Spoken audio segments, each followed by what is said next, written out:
Gente, acho que agora vai funcionar. Bom, então, bom dia para quem está no Brasil e está de manhã. Para mim já são 3h07 da tarde. Vamos aproveitar e fazer a nossa aula de filosofia? Pois bem, na semana passada, na sexta-feira, eu falei com vocês sobre o conceito de filosofia para que a gente pudesse começar justamente o nosso ciclo de aulas, de microaulas digitais aqui virtuais pela internet, pelo Instagram. E eu falei então de uma concepção de filosofia, de uma imagem de filosofia, da ideia de filosofia e de como ela interfere naquilo que a gente também faz em nome da filosofia. E eu falei para vocês que eu compreendo a filosofia como uma atividade dialógica, não como um corpo fechado de teorias, mas como um questionamento justamente das teorias e das formas de pensar que existem, e ao mesmo tempo como uma atitude cuidadosa da nossa mente, da nossa linguagem em relação aos seus próprios processos. Por isso que eu falei que existe algo de meta teórico, metafilosófico ou metalinguístico nos processos da filosofia. E eu contei para vocês também um pouco sobre a história da palavra filosofia. Bom, mas hoje nós vamos falar sobre ética. Agora, para poder falar sobre ética, eu quero que vocês também se lembrem que no final da aula da semana passada eu havia mencionado uma relação muito importante na história da filosofia e uma relação muito importante para nós hoje também, que nos interessamos pelo assunto, e também para todo mundo, eu acho, né? Mesmo para quem não se interessa por filosofia, que é a questão da relação entre teoria e prática. E eu tinha falado para vocês que existem teorias científicas e existem teorias que não são científicas, que o ato de teorizar é um ato comum na nossa vida cotidiana. O que eu não falei para vocês na semana passada é que existe também uma etimologia dessa palavra que pode nos ajudar a entender o que é teorizar. Porque a palavra teoria, ela vem do verbo grego teorem, e teorem significa olhar para alguma coisa. Então, a ideia da contemplação, a ideia de que a gente presta atenção, a ideia de que nós nos dedicamos a um determinado objeto, isso é que diz respeito à questão da teoria. Mas, ao mesmo tempo, nós podemos olhar de uma maneira muito errada um determinado objeto, podemos olhar de um jeito muito, digamos assim, torto, precário, e a nossa percepção sobre os objetos pode também sair precarizada. Então é importante que a gente aprenda a olhar, que a gente dedique o nosso cuidado, as nossas atividades, a nossa vida como um todo, como faziam os filósofos pitagóricos, filósofos e filósofas, né? Um belo dia posso falar com vocês um pouco mais sobre essa escola, porque era uma escola mista de filosofia que envolvia homens e mulheres, bem diferente do que a gente viu na história da filosofia, muito marcada pela misoginia, que, enfim, tá aí pra gente também estudar. Fazendo um parêntese aqui, eu prometo dar uma aula também sobre história da filosofia, sobre o próprio significado de história da filosofia mais adiante, talvez na semana que vem. Mas enfim, voltando à questão da teoria e da prática. Então, quando a gente fala de teoria, a gente fala de uma visão das coisas, né? Visão de um determinado objeto, de um assunto, uma visão que a gente pode ter do próprio mundo, uma visão que a gente tem pode ser geral, uma visão que também pode ser bem particular. E eu falei também das teorias populares. Então, existem teorias científicas e existem teorias populares. A filosofia, a meu ver, ela não é uma teoria. A filosofia tem relação com a teoria, mas ela é justamente aquele campo que questiona o que são as teorias, as formas de construir teorias. E, portanto, quando a gente fala de filosofia, não estamos falando de mais uma teoria ao lado de outras. Estamos falando justamente do questionamento da forma de pensar, da forma de compreender, da explicação acerca de como funcionam as teorias, que são todas formulações que se dão em termos de linguagem, né? Então, para a gente poder fazer teoria, a gente precisa de linguagens. E a gente pode apresentar essas teorias também das mais diversas formas. Podemos apresentar nas artes, no cinema, na pintura, podemos apresentar as nossas teorias numa forma científica, nos artigos acadêmicos. O cinema, digamos, pode ser considerado uma forma teórica, uma performance pode ser uma forma teórica e por aí vai. Mas enfim, por quê? Porque existe uma definição, eu acho que a gente pode dizer assim, que é uma formulação, uma organização proposicional, né, que está em jogo quando a gente faz essas teorias. E a prática, eu falei para vocês que a prática tinha a ver com uma certa mistificação, né, na nossa compreensão geral, cotidiana. A gente trata a prática, muita gente trata a prática como algo que foi, digamos assim, que é melhor do que a teoria. E isso é uma mistificação da prática, né? Como se a prática pudesse existir sem teoria. E como se não existisse algum tipo de teoria por trás de toda a prática. Sempre tem. Aí é que a gente tem que prestar atenção. Será que é uma teoria popular? Será que é uma teoria teológica? Será que é uma teoria sociológica? Será que é uma teoria linguística? Mas sempre existe, porque por trás daquilo que se faz, existe sempre alguma coisa que se pensa. Mais adiante também a gente vai falar da ideologia para entender isso, mas por enquanto vamos ficar com esses termos, com essas questões. Bom, e a ética? O que a ética tem que ver com isso e por que eu estou retomando esse assunto para poder falar de ética? Porque ética é aquele campo da filosofia que discute justamente a prática. Então, é a teoria sobre a prática, ou o questionamento da teoria sobre a prática, ou justamente a elaboração atenciosa, cuidadosa, qualificada, especializada em torno do que se diz, do que se pensa e do que se faz em relação ao mundo da prática, né? Bom, então existem muitas teorias, muitas ideias, muitas formulações em relação à ética, e eu vou apresentar para vocês nessa nossa pequena aula algumas dessas questões em torno da ética e sobretudo vou tentar me ater ao conceito de ética. Por fim, eu também vou tentar mostrar para vocês como eu mesma concebo essa questão da ética e como eu construí algumas ideias em torno desse tema. Bom, então nesse caso eu acho que nós podemos começar também com nosso habitual método de trabalhar com as etimologias. A palavra ética é uma palavra dessas mágicas que transitam, né, na vida cotidiana. A gente fala, atualmente no Brasil não se tem falado muito em ética, né? Mas é uma palavra dessas que se usa muito e que a gente vê constantemente para cá e para lá, usada das mais diversas maneiras. Portanto, é importante a gente se dar conta que tem uma polifonia nessa palavra que não deve ser perdida de vista, porque as palavras, elas também têm sentido e funcionam conforme contextos. Então, não vamos pensar na palavra guardada dentro do dicionário, vamos pensar na palavra em uso na nossa vida. E lembrem, nesse caso, aí colocando uma nota de rodapé, que Wittgenstein, por exemplo, sempre discutiu isso, né? Que os conceitos, as palavras, eles funcionam dentro de jogos de linguagem.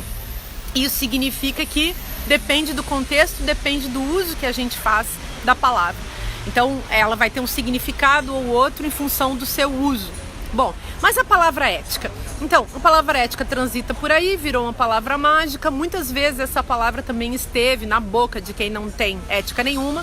Atualmente, aliás, esse é um dos problemas. Às vezes, quando ela aparece também, ela vai parar na boca das pessoas que mais faltam para com a ética, né? Aquelas pessoas que fazem da palavra ética um flatus vocis, né? Um sopro de voz absolutamente vazio de significado. A ideia também de que a ética se tornou um significante vazio. As pessoas falam, mas na verdade não querem dizer nada com ela, né? Querem apenas usá-la como um acobertador justamente da sua própria falta. De qualquer maneira, é uma palavra muito presente, muito conhecida, no sentido de ter sido vulgarizada, né? De ter se tornado algo do vulgo, mas ao mesmo tempo é uma palavra que precisa ser recuperada na sua potência, vamos dizer assim, porque essa palavra pode nos ajudar muito a melhorar as nossas vidas e melhorar também a sociedade na qual a gente vive. Então, olhem só, ética vem da palavra ethos. Ethos, na Grécia Antiga, significava o lugar onde a gente vive, a casa onde a gente mora, e por isso também que os latinos traduziram ética por mos e mores, né? Por hábitos e costumes. Então, a ideia da forma de vida, né? Do viver junto, do coabitar, isso tem a ver com a ideia do ethos e a disciplina, vamos dizer assim, a área, né, que se cria lá na Grécia Antiga. Sócrates, né, em Platão já falava da ética. Ela se referia justamente às coisas do mundo. Ela era oposta, por exemplo, à metafísica, que era, ou a teoria sobre a physis, sobre a natureza, que se preocupava que era a teoria básica dos pré-socráticos, que assim, de um modo geral, né, dos pré-socráticos, e que também foi importante na obra de Platão, na obra de Aristóteles, e que tinha a ver justamente com o mundo físico, com o mundo da natureza, com o mundo dos seres, das coisas que existem. Mas quando Sócrates fala da ética, ele fala justamente dessa área, ou dessa matéria, né, desse assunto, dessa perquirição, dessa investigação, melhor dizendo, que eu acho que é uma boa palavra para a gente colocar no nosso vocabulário, dessa investigação sobre as coisas humanas, sobre as ações humanas, o que os seres humanos fazem, como eles fazem, por que fazem, o que visam com aquilo que fazem. Então, era uma teoria nesse sentido, no lado oposto, né, que se organizava, se articulava no lado oposto justamente da metafísica, como investigação sobre aquilo que existe e aquilo que está além também do que existe, né? Então, além da física e além da própria metafísica, aquilo que está dado dentro da condição humana no seu sentido mais palpável, pela pessoa, pelo sujeito concreto, né? E sempre a ética, desde aquela época, desde ali desses escritos de Platão, dos diálogos de Platão, e também em Aristóteles, ela vai ser a filosofia, então, que vai se envolver com a praxis humana, ou seja, com um fazer que não é relacionado a poiesis, né? Não é o fazer que me faz... A poiesis, por exemplo, me faz pintar uma obra de arte, me faz fazer um desenho, me faz fazer uma música, uma peça de teatro.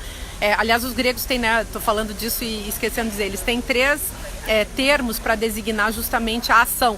Então, de um lado, essa ação que é de produzir uma coisa que é relacionada à criação. Então, a poiesis tem a ver com isso, de onde vem poesia como alguma coisa que se fez. E eles têm também a palavra techne, ou techne, que tem a ver justamente com uma habilidade, então, com o saber relacionado, por exemplo, ao que a gente entende como sendo profissional. É uma habilidade da pessoa, uma capacidade da pessoa, algo que a pessoa aprendeu, que ela sabe fazer. Ela sabe fazer um sapato, ela sabe fazer uma casa, ela sabe fazer um computador. Então, é uma técnica, né? E relacionado a alguma coisa que se sabe fazer, mas se sabe cantar também, tem a técnica de tocar um instrumento. Então, são formas de fazer. E eles falam também da praxis, que depois foi super importante no século XIX, importante na obra do Marx, e que tem a ver justamente com um tipo de ação que é pensada, que é a ação humana. Ação humana relacionada às atividades humanas, enquanto essas atividades também se relacionam aos outros seres humanos, daí a dimensão política, social e política da praxis. Bom, mas então a ética, voltando a ela, né? Nós não saímos dela, mas vamos voltar a ela. Então a ética, ela tem a ver justamente com essa construção da ação humana, à medida que essa construção é pensada. Vou falar para vocês um pouco de Aristóteles e seguir por outras teorias até conseguir chegar no mundo contemporâneo. Mas eu queria, antes disso, explicar qual é a diferença entre ética e moral. E tem pessoas que acham que não existe diferença e que não precisa a gente fazer essa diferença. Eu gosto de fazer essa diferença pelo seguinte. Ética, então, como eu falava, tem a ver com a teoria, a reflexão, a filosofia voltada para esse assunto que são as coisas humanas. Então, ela implica uma dimensão reflexiva forte, porque tem a ver com decisões e liberdades e posicionamentos que são da própria pessoa que age. Então, a ética, a meu ver, eu defino assim, como sendo uma reflexão sobre a ação, que tem a ver com a minha própria ação, mas que tem também relação direta com a nossa capacidade de pensar nas ações em conjunto, nas ações da sociedade como um todo. Então, essa reflexão sobre a ação, ela é absolutamente, a meu ver, absolutamente típica da ética. Mas os latinos traduziram ética por moral. a nossa palavra moral vem de mos, vem de mores, né, dos hábitos e dos costumes. Então, nesse sentido, eu acho que eles perderam um pouco de vista, pelo menos no nosso vocabulário, a gente perdeu um pouco de vista essa dimensão reflexiva da ética quando a gente fala de moral. E a gente pode dizer então, e é assim que eu defino, que moral tem a ver com os hábitos e os costumes à medida que eles se sedimentaram, que eles estão arraigados e que eles dizem respeito justamente àquilo que é o acordo comum entre grupos, entre indivíduos, e que não é uma coisa ruim. Em princípio, a moral não é uma coisa ruim, a moral é uma coisa que a gente deve respeitar. Respeito também é um assunto da ética, mas a gente vai falar depois. Então, a moral é alguma coisa que a gente deve respeitar. E a ética, alguma coisa que diz respeito justamente à reflexão sobre a ação. Se a gente cruza as duas, a gente pode considerar que a ética seria a reflexão sobre a ação, mas à medida que ela também é uma reflexão sobre a moral. Então, por quê? Porque a moral, como ela tende a ser um acordo entre os grupos e entre as pessoas, e entre as populações, e entre as comunidades, a tendência da moral é se enrijecer, justamente porque lhe falta o aspecto reflexivo. Então a gente precisa juntar ética com moral para entender realmente o que a gente está fazendo, para entender como nós estamos agindo e como a nossa ação pode melhorar, ou melhor, como a nossa reflexão pode melhorar a nossa ação. Nesse caso também, eu acho que é importante a gente sempre lembrar que existe uma diferença muito séria, que precisa ser bem trabalhada por nós, entre o que a gente chama de moral e o moralismo. Há um risco sério que a moral se transforme em moralismo. E o moralismo, digamos assim, gente, o moralismo está sempre na moda. O que é o moralismo? O moralismo é o julgamento externo em relação às ações. Enquanto que a ética é um julgamento interno, embasado, concreto, o moralismo, ele é sempre abstrato e ele é sempre externo, ele vem sempre de fora. Então, o que eu quero dizer com isso? Vou lançar algum exemplo bem prático, assim, para a gente entender. Os moralistas, de um modo geral, eles se apegam a determinados hábitos, a determinados costumes e regras de conduta e se relacionam com essas regras de conduta de uma maneira enrijecida. Os moralistas, de um modo geral, trabalham em função do enrijecimento da sua postura com estereótipos. Então ele já tem sempre um julgamento prévio. Quem tem um julgamento prévio tem também um pré-conceito, uma pré-concepção. Ou, para a gente usar um outro termo que é sinônimo, tem sempre um pré-juízo. Então esse pré-julgamento, esse pré-juízo, essa pré-concepção acabam prejudicando a observação sobre um determinado objeto, uma determinada ação que se torna objeto de uma reflexão. Ou seja, é como se a reflexão ficasse cancelada nesses processos, né? E o moralismo, ele vira um hábito. Ele também vira um hábito e ele é, assim, uma espécie de capital muito perigoso, mas um capital moral que, ao mesmo tempo, funciona com uma lacuna de senso moral. Porque nos moralismos, de um modo geral, por eles serem preconceituosos, tem uma lacuna de um aspecto absolutamente fundamental, que me parece assim, ser um dos mais importantes pilares da ética de todos os tempos, que é o conceito de respeito. Então os moralistas, de um modo geral, eles não têm respeito para com os sujeitos e os objetos que eles se põem justamente a julgar. Eu acho que o moralismo também pode ser definido como uma postura em que falta o discernimento. Isso também é importante. Então, o que é o discernimento? É a capacidade de perceber as diferenças, que isso está em baixa na nossa sociedade.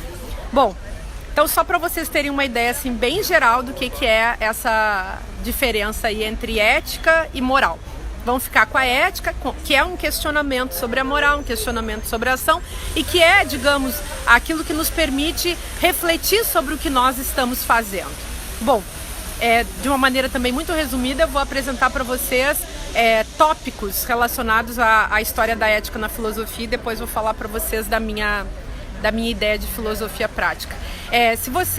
Da minha ideia de ética, que diz respeito justamente a essa questão da filosofia prática. Se vocês forem então ao Aristóteles, vocês podem ler, por exemplo, a Ética a Nicômaco, que é um livro que ele escreveu destinando ao seu filho naquela época, e que era uma vasta e longa reflexão sobre aspectos fundamentais da ética e a tentativa do Aristóteles de fazer uma filosofia, né, voltada para a ação humana. Uma filosofia prática, porque no Aristóteles isso fica bem claro. Existe uma filosofia teórica, aliás, não só no Aristóteles, na Grécia de um modo geral, há essa separação combinada, né? Não é uma separação que torna as coisas estanques, mas, digamos, definições didáticas, né? Existem essas definições didáticas de uma sabedoria teórica, né? Que é a sofia, e de outro lado, uma sabedoria prática, que é a frônesis. Então, de prudência, e justamente na prudência, assim que a gente pode traduzir essa frônesis, e que tem a ver justamente com a nossa capacidade de pensar naquilo que nós fazemos. E quando Aristóteles escreve a Ética a Nicômaco, ele quer falar sobre uma ética das virtudes. Então ali naquele livro, para quem está interessado no tema da felicidade, que mais adiante a gente vai trabalhar também, o que é a felicidade? A felicidade, ela é a virtude máxima, a virtude de todas as virtudes. E o que é a virtude, aliás, né? A virtude é aquilo que define, que se estabelece como sendo a excelência de uma determinada coisa. Isso desde Platão. Então, a virtude da faca está em cortar. A virtude do ser humano está em pensar. E o máximo da virtude, a maior de todas as virtudes, a virtude a qual todas as outras virtudes tendem, é a felicidade. E para Aristóteles, a felicidade é a eudaimonia, um estado da alma que tem a ver com um estado complexo e completo no qual o ser humano se encontraria realizado nele mesmo, tendo feito aquilo que seria tornar-se o melhor ser humano possível. Então, a gente vai voltar nesse assunto numa outra data, porque hoje eu ainda quero falar mais sobre as questões fundamentais da ética, não que essa não seja, mas essa abre uma outra janela que escapa um pouco do nosso tema agora, mas a gente vai tratar nas próximas aulas. Bom, então, vamos considerar que essa ética das virtudes era uma ética que confiava muito que o ser humano poderia se realizar como tal. Que o ser humano estaria tomado da sua capacidade, da sua possibilidade de se tornar exemplarmente humano, o melhor ser humano possível. E não só o melhor ser humano possível, mas o ser humano, nesse sentido assim, da sua própria individualidade, mas o melhor ser humano possível também no sentido da sua comunidade, no sentido da sua sociedade. Então, Aristóteles era um pensador, nesse caso da ética, muito preocupado com a condição do ser humano enquanto animal que possui logos. Não esqueçam também que ele era um filósofo da biologia, então ele pensava no ser humano como um animal, um ser corporal, um ser que, portanto, tinha a capacidade de pensar, um animal que tinha essa qualidade incrível, que era o logos, né? A razão, o raciocínio, a linguagem, o pensamento. E, ao mesmo tempo, um animal que, em função disso, se tornava um animal político, né? Por isso que ele falava do zoon logikon, né? Que possui logos, e o zoon politikon, que, por conta disso, se torna um animal relacionado com os outros. E um animal, então, que vai constituir a cultura, a sociedade, e que vai avançar nessa construção. Bom, antes que o nosso tempo acabe, deixa eu dar uma corrida aqui e falar para vocês que durante o período da história da filosofia medieval, a questão da ética ficou muito submetida à teologia. Outro dia a gente também discute isso, mas ela teve uma nova navegação super importante no período do Iluminismo. E além da ética das virtudes de Aristóteles lá na Grécia Antiga, um outro ponto super forte para estudar a história da ética é a ética kantiana. Essa é uma das éticas mais importantes da história, das discussões sobre ética ao longo da história. E nessa discussão kantiana, a gente encontra pérolas fundamentais que até hoje não foram superadas. Nós podemos fazer muitas críticas ao pensamento de Kant, mas tem coisas nele que são muito fantásticas. Então, por exemplo, a própria ideia de que a ética diz respeito a uma filosofia prática, que já estava lá atrás nos gregos, mas em Kant isso fica muito claro. E o que é uma filosofia prática? É uma filosofia voltada para uma razão prática, ou seja, uma razão que, embebida de toda a capacidade de reflexão, também se volta para as coisas humanas com o objetivo de melhorar o mundo humano. Então, para Kant, por exemplo, de nada importava compreender completamente, como ele fez na Crítica da Razão Pura, como funcionava o conhecimento, como se dava o nosso processo de conhecer as coisas. De nada adiantava isso se isso não tivesse um fim humano, se isso não servisse para ajudar os seres humanos a serem seres melhores. Isso é muito fundamental. Kant era um sujeito, um filósofo profundamente preocupado com a condição humana, com a condição cosmopolita, com a condição do ser humano, que deveria, na sua ética, ser um ser respeitado da maneira mais radical, respeitado na sua dignidade. Aliás, o conceito de respeito e o conceito de dignidade são fundamentais também na teoria do Kant. Mais adiante eu vou trabalhar esses conceitos, mas só para vocês terem uma ideia, o que é a dignidade? A dignidade para o Kant é aquilo que é próprio do ser humano. Então, o fato de que um ser humano tem dignidade significa que ele não tem preço. Então, ele não é uma coisa. Então, ele não pode ser vendido. Então, ele não pode ser trocado. Então, vocês imaginem todos os processos de escravização, todos os processos de uso, como isso não foi legal, como isso não foi considerado justo, digno, enfim, na filosofia de Kant. E até hoje eu acho que esse conceito pode justamente nos ajudar a compreender também o nosso mundo quando a gente vê, e isso era uma questão colocada pelo Kant na sua época, quando a gente vê os seres humanos, eles mesmos tratando os seres humanos como se eles fossem coisas, como se eles fossem meios e não como se eles fossem fins. E para Kant, o objetivo da nossa existência humana é a gente viver como um ser humano, um ser racional, um ser que pensa, um ser que possui linguagem, um ser que cria, que é capaz de então criar uma comunidade humana da melhor forma e que também é um ser capaz de tratar o outro ser humano como aquilo que ele é, um fim e não simplesmente um meio, não uma alavanca para se chegar a um outro lugar. Então, dessa maneira é que se consegue não objetificar, não reificar, não alienar o ser humano e ter uma ação para com o ser humano, uma ação digna e justa. Bom, outra coisa muito importante para o Kant, quando ele elabora, enfim, as suas considerações, ele também levanta o aspecto do imperativo categórico. O que é o tal do imperativo categórico? É a noção do dever. Para Kant é absolutamente importante que as pessoas tenham noção do dever. E para ele, o dever é uma coisa que pode ser deduzida racionalmente. Quer dizer, compreender aquilo que é bom, o que deve ser feito, o que é feito, o que é justo, o que é digno, o que respeita o ser humano e respeita a existência quando é feito. Então, para Kant, por exemplo, um jeito de entender, aí ele usava essa discussão sobre a sua discussão sobre a questão das máximas, né? Quando a gente vai tentar fazer alguma coisa, ou vai fazer alguma coisa, é importante que a gente se questione, e a ação ética vai depender disso, a gente se questione que se isso que nós vamos fazer ajuda as pessoas, se é bom que os outros também façam, ou se isso prejudica as outras pessoas. E essa é uma medida para Kant. Eu posso agir sempre de modo a fazer coisas que ajudam o todo, que ajudam todas as pessoas, que são boas para todo mundo e não prejudicam ninguém. Então, esse é um ponto muito importante para a gente não esquecer. É inclusive legal da gente fazer um exercício na vida cotidiana pensando, né? Será que isso que eu estou fazendo ajuda? Será que isso que eu estou fazendo atrapalha? Será que se todo mundo fizer isso, o mundo vai ficar melhor? Mentir, por exemplo, será que devo mentir às vezes ou não, né?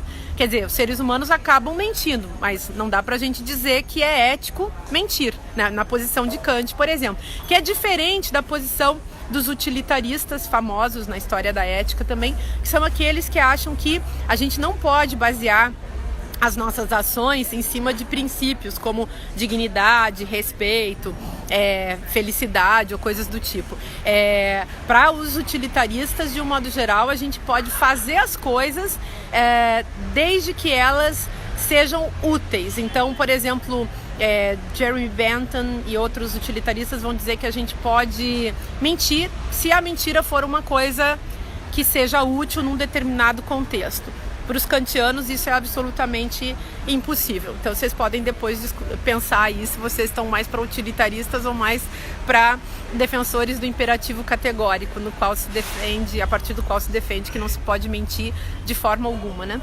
Então, isso também é complexo e mais adiante eu vou voltar a discutir essa questão da mentira, porque a gente vai ter uma aula aqui também sobre verdade e mentira, vamos falar bastante sobre isso, então eu vou aprofundar esse assunto.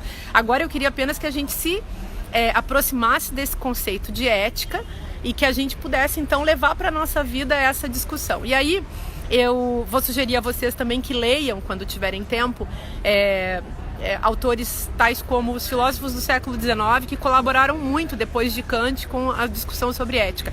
Tem o Schopenhauer, por exemplo, que escreveu um livro sobre o fundamento da moral. Nesse livro ele fala da importância da gente situar a ética na ordem da compaixão. Vocês estão vendo que é muito assunto, não dá para desenvolver tudo, né? Mas só para dar um sinalzinho dessa questão do Schopenhauer, a compaixão seria o fundamento da moral, porque para Schopenhauer ele vê o mundo, assim, a subjetividade humana como algo que vai além, né? Algo que está expandido para além da razão. Então, as emoções, os afetos, o corpo, o sofrimento humano que pode ser percebido por essa instância que não é puramente racional, esse sofrimento do mundo, essa dor do mundo, podia, na concepção de Schopenhauer, podia justamente ser colocado como o fundamento, como o princípio geral a partir do qual a gente elaborasse a nossa vida como seres, como sujeitos aí da ação, sujeitos que podem se tornar éticos a partir de uma compreensão fundamentada daquilo que eles fazem, né? Depois vem Nietzsche questionando tudo isso. Há muitas questões importantes no Nietzsche também, mas eu vou deixar para discutir depois. Ele é um baita de um crítico da moral, vai falar da moral escrava. Para ele, aliás, toda moral é escrava, e ele vai fazer uma oposição entre essa moral escrava e a moral do cristianismo, por exemplo, que para ele é escrava porque é submissa e não se questiona. Ele vai vai contrapor a isso uma posição trágica do sujeito que se encontra consigo mesmo, que pensa em si mesmo e que é capaz de conceber e de construir uma visão de mundo e uma vida como obra de arte diferente, uma vida como obra de arte diferente, então, da vida pré-programada, da vida robotizada que está dada para os seres humanos. Mas a gente também vai voltar nesse assunto depois. Como a gente não tem todo o tempo do mundo, eu vou agora resumir, porque eu vou voltar a vários desses assuntos, gente. Eu vou falar de novo da compaixão, vou falar da felicidade, vou falar da moral escrava do Nietzsche, vou falar desses diversos assuntos. Mas agora, para poder encaminhar para a finalização da nossa aula, eu vou falar de uma ideia, de uma discussão que eu construí num livro chamado Filosofia Prática, que foi publicado há 6 anos atrás pela editora Record, que é um livro que provavelmente alguns de vocês até conheçam, que é esse livro azul. E nesse livro eu tentei elaborar uma teoria sobre a ética, de uma maneira acessível, poética, pensando que o livro ele deveria ser também um instrumento que facilitasse isso, né? Ou seja, não um livro para ficar oferecendo explicações da história da filosofia, embora eu chame muito a história da filosofia aqui também, mas eu queria pensar numa ética da vida cotidiana. Eu não queria discutir a ética universal, eu não queria falar da ética do discurso, nem das deontologias, nem da ética da virtude, nem da ética do imperativo categórico. Eu não queria falar dessa história da ética, eu queria falar de uma ética para nós. E o subtítulo do livro é Ética, Vida Cotidiana e Vida Virtual. E o meu foco era justamente entender a ética na esfera da vida cotidiana. E como um livro poderia ser uma espécie de portal pra gente, né? Pra gente se entender com isso, porque é importante que a gente não perca de vista que mesmo a ética enquanto filosofia, Kant tinha toda a razão, tinha que servir para a vida, tinha que funcionar na vida. Então eu escrevi um livro pensando em cada frase, que cada frase pudesse tocar os leitores, as leitoras, pudesse dizer alguma coisa para as pessoas. E aí eu desenvolvi esse livro em algumas partes, eu coloquei algumas perguntas, porque na minha compreensão a gente podia justamente usar as perguntas para nos ressituar dentro de uma vida ética. Quais perguntas, né? Por que eu pensei isso também? Porque numa vida em que a gente está vivendo assim, cheios de respostas todo o tempo, né? Com tanto, o que são os fundamentalismos e os neofundamentalismos? Esse monte de resposta para todo lado. Respostas que muitas vezes perderam de vista as perguntas. A gente não entende por que as pessoas têm tanta resposta e onde estão as perguntas. Nós sabemos como é difícil formular perguntas, é muito difícil. E por quê? Porque nós estamos nos deixando levar por uma espécie de paradigma da resposta pronta, né? Virou uma forma, virou um lastro a partir do qual as pessoas estabelecem os jogos de linguagem. E isso é uma coisa perigosa. Então, eu fiz esse livro para valorizar as perguntas e para valorizar certas perguntas que estão dadas na história da filosofia ao longo dos tempos. Quer dizer, nem são perguntas que eu inventei. Eu fui coletando essas perguntas e eu cheguei a uma formulação que implica 3 perguntas fundamentais. Uma dessas perguntas é a pergunta: como me torno quem sou? Então, essa pergunta é uma pergunta que eu elaboro a partir de uma colocação muito antiga do poeta antigo Píndaro, que quase na mesma época de Sócrates, quando Sócrates coloca o conhece-te a ti mesmo, né, o gnosis auton, ele coloca isso quase que em oposição ao torna-te quem tu és do Píndaro. Nietzsche vai recuperar essa questão do torna-te quem tu és no Ecce Homo, que é um livro autobiográfico dele. Mas qual é a questão, né? Vou analisar um pouco disso, espero que dê tempo para falar de todas as perguntas, senão retomo na semana que vem. Mas olha só, quando Aristóteles, ou melhor, quando Sócrates coloca essa questão do conhece-te a ti mesmo, ele está enviando o ser humano, assim, vamos colocar assim, tudo isso dá para discutir também, né? Mas ele está colocando o ser humano confrontado com ele mesmo, como se o ser humano fosse alguma coisa. Como se o ser humano já dispusesse da sua própria substância. Claro, essa era a concepção platônica do ser humano, de que ele já tinha vindo meio pronto. No Píndaro, a coisa era outra, quer dizer, e é assim que Nietzsche vai retomar. Isso quer dizer que, em vez de você se tomar como uma substância pronta, ou como alguma coisa que já está dada e que precisa, então, se encontrar consigo mesma, você poderia entrar num outro processo, num processo em que você está em devir, em que o tornar-se quem se é uma viagem, é uma aventura que o ser humano tem em relação a ele mesmo. Então, que cada pessoa tem em relação a si mesmo. Eu gosto muito dessa concepção porque eu entendo que ela tem uma base, vamos chamar assim, existencialista muito forte, e que ela nos conecta justamente com essa possibilidade de nos entendermos com a gente mesmo. Então, eu me torno quem eu sou, quer eu queira, quer não, mas eu também posso me ajudar a ser quem eu sou. Eu posso me entregar à minha própria experiência. Eu posso aprender a me respeitar. Eu posso aprender a olhar para mim. E à medida que eu vou aprendendo a conviver comigo, eu também me torno mais apto a conviver com os outros. Foi dessa maneira que eu interpretei, claro, por várias páginas, por longos caminhos, por vários meios críticos, autocríticos, que eu interpretei essa questão do tornar-se quem se é, numa sociedade que muitas vezes não favorece isso, né? Diante de instituições, família, escola, Estado, sociedade, que não favorece muitas vezes esse tornar-se quem se é. Mas eu acho que é uma questão que precisa ser colocada. Como que eu faço então para me tornar quem eu sou? Quais são os processos? O que eu preciso enfrentar? Qual é a reflexão? Qual é a meditação que eu preciso fazer para chegar a esse tornar-me, né, que eu sou?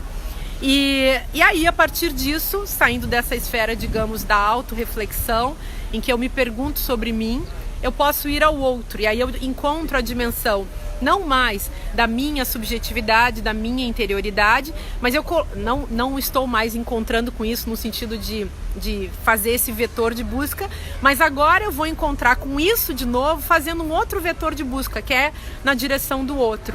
E aí eu me pergunto, o que estamos fazendo? Essa era uma pergunta da Hannah Arendt que eu reformulei e coloquei no seguinte sentido: o que estamos fazendo uns com os outros. Por quê? Porque quando a gente faz uma coisa com o outro, alguma coisa a gente faz também com a gente mesmo. Quer dizer, os nossos processos nunca são processos com uma mão única. Eles são sempre processos de retorno. Mesmo que seja numa mão única no sentido do outro não me dar retorno, não importa, aquilo que eu fiz com o outro eu fiz também comigo. E isso nos coloca, digamos, num abismo, né? Porque se eu faço coisas legais, boas, coisas produtivas, criativas, coisas que potencializem a beleza, a bondade dos outros, eu posso fazer isso na minha direção também. E necessariamente eu faço.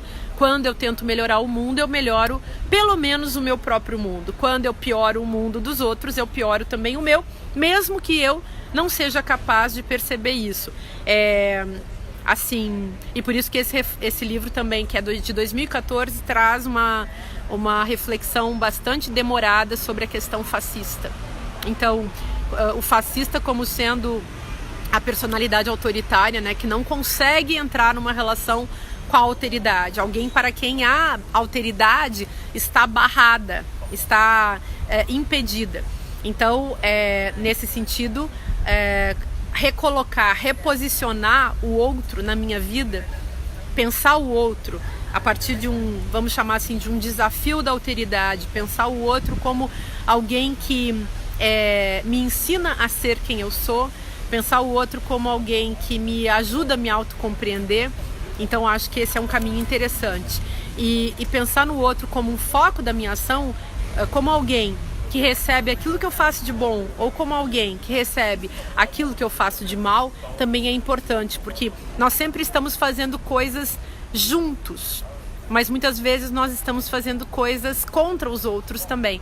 E muitas vezes nós estamos também nos autodestruindo juntos. Então a questão que fica é como nós fazemos para nos construirmos mutuamente da melhor forma, longe das competições, longe das maldades, em clima de mútua construção para uma sociedade mais justa, em que todos os sujeitos, em termos políticos, por exemplo, possam ter cidadania, possam ter direitos assegurados.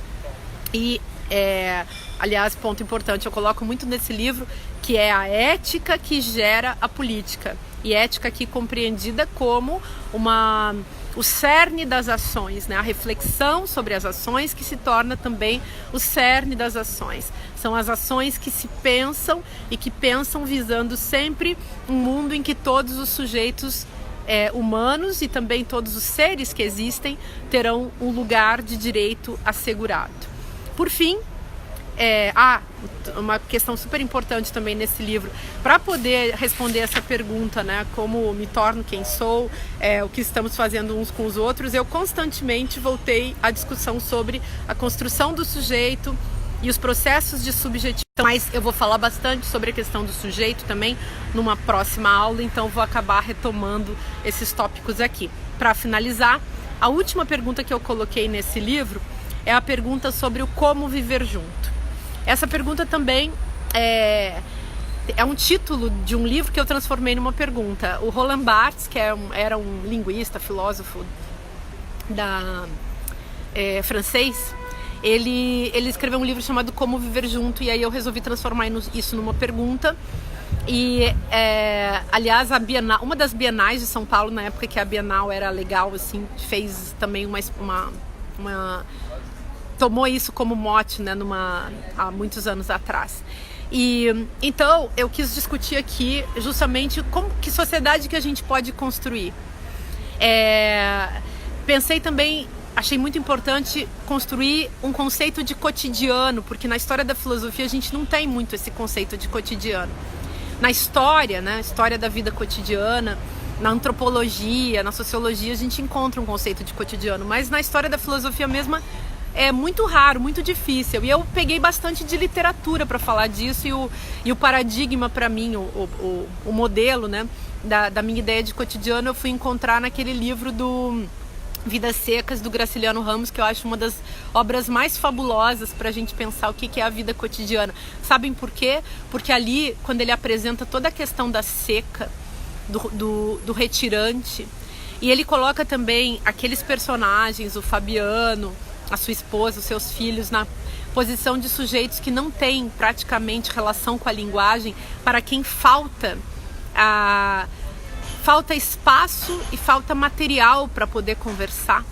Ele coloca a aridez não só na vida concreta das materialidades vividas, né, da alimentação, da moradia, do concreto da vida cotidiana, mas ele coloca também a questão dessa aridez relacionada à linguagem. E esse livro, o Filosofia Prática, ele é uma meditação justamente sobre o empobrecimento da linguagem, a precarização da linguagem, todo o jogo de esvaziamento da subjetividade que se dá justamente pelo massacre da linguagem, um massacre que vem, digamos, do descuido, da negligência, do abandono, daquilo que constitui a nossa experiência e a nossa aventura com a linguagem enquanto somos seres humanos que nos construímos justamente a partir dela. Então, isso também é uma questão para mim muito importante, porque nós precisamos descobrir como viver junto nessa época em que nós não estamos mais falando só de uma vida analógica, isso é muito fundamental, e agora eu acho que se tornou ainda mais fundamental, mas de uma vida virtual. Então, nós vivemos hoje também um cotidiano virtual. Agora, nessa época de pandemia, mais ainda, o nosso cotidiano se tornou ainda mais virtual. Então, será que esse cotidiano virtual é capaz de nos ajudar a pensar, a aprender, a viver melhor? Será que a gente vai poder levar essa nossa experiência da vida virtual, desse cotidiano virtual, para dentro do nosso cotidiano analógico? Gente, eu acho que a gente pode pensar nisso, refletir sobre isso, meditar sobre isso nesse momento tão difícil para todos nós. Pensar no que a gente está aprendendo com tanta dor, com tanto sofrimento, porque isso vai passar e daqui a pouco nós temos que estar preparados. Então, tendo em vista que a vida é uma grande preparação para cada segundo, e que é uma grande preparação para o aprendizado do aprendizado, né? A gente se prepara para viver a cada dia, a gente aprende para aprender e aprende para poder viver. Então, eu acho que é importante que a gente também leve essa pergunta para a nossa vida diária, com todos os seus tumultos, né? Que isso fique no pano de fundo aí das nossas reflexões. O nosso tempo está acabando, eu sei que vocês estão com muitas perguntas, mas eu vou depois olhar as perguntas e vou tentar responder, e vários dos tópicos que eu mencionei hoje eu vou levantando nas próximas aulas, já que é uma micro aula. Hoje durou 1 hora, né? Que é o tempo do Instagram, eu acho, não, é o tempo de uma live, né? Daqui a pouco acaba. Mas a gente se vê de novo sexta-feira e eu vou trabalhar algum desses temas que hoje ficou em aberto, tá bem? Muito obrigada a todas e todos e todes, e até